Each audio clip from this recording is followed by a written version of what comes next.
Good morning, boys and girls, moms and dads, everybody in Viewerland. Welcome to a happy Generator Garbage Monday. And as you can see, we're in progress with the 24K Generac out here running on natural gas. Don't forget to have your dealer come out and size what you need, because this one is a 24 kW, but it's only 21 kW running on natural gas, because that's the least efficient burning natural gas, so it doesn't produce as much power. But you can see we're running good. So it's on the 5-minute test mode, and they start with or without you. That's the nice thing about them. So let's walk over to the Champion dual fuel, and we're going to discuss a couple things about the dual fuel portable generators, and maybe even a tri-fuel. So if you have a dual fuel, you'll notice that the gasoline produces the most power, propane is second, and then your natural gas is third. So you need to adjust your output or the draw on the generator accordingly. Now, as you can see here, we have the LP ready today. So we're going to run it in LP for fun. I have the LP in the egg crate so it doesn't fall over.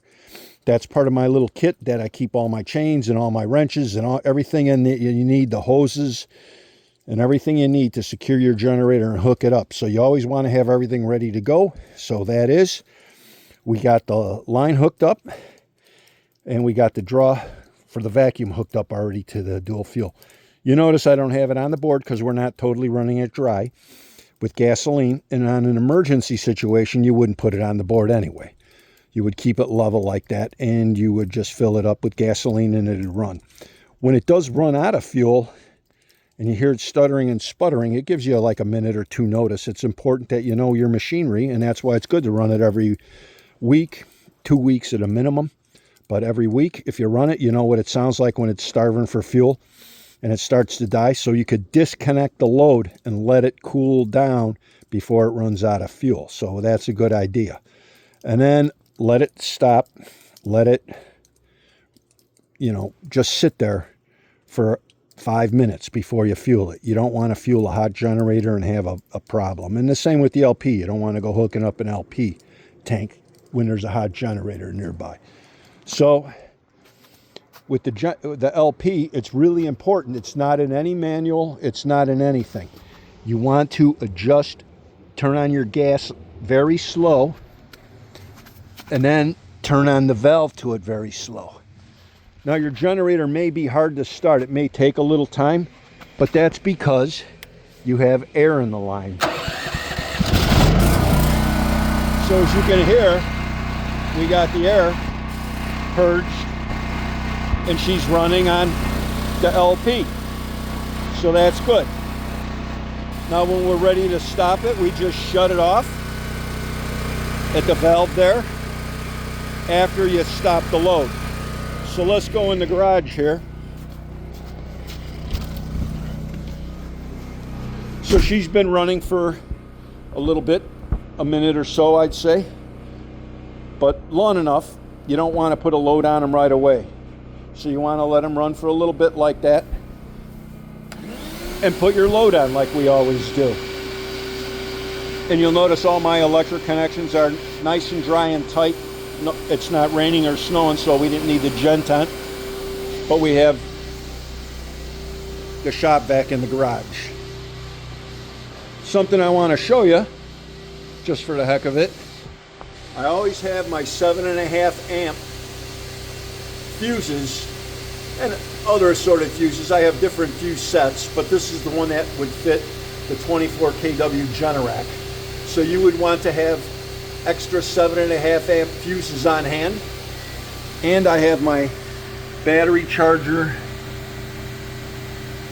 maintainer.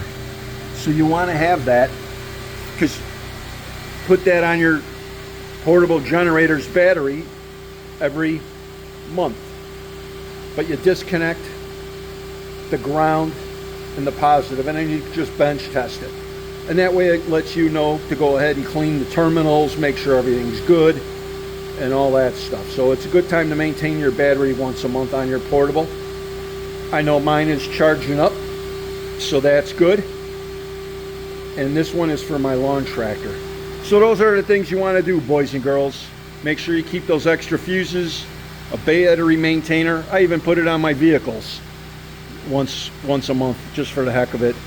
But that's it. I thought we'd run the LP just for fun. And don't forget, when you run LP,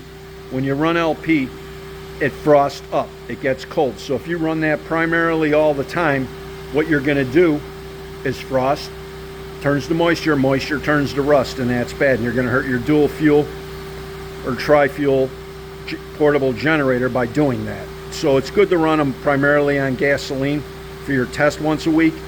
If you run it long term for your house, let it cool off, let it finish, and then just run a quick quart of gasoline through it for 20 extra minutes. So that's it. So be safe, take care of yourself. Thank you for tuning in. I really appreciate each and every one of you, and I hope you're having fun with these videos that are for entertainment purposes only, and I hope you still learned something. Okay, bye-bye.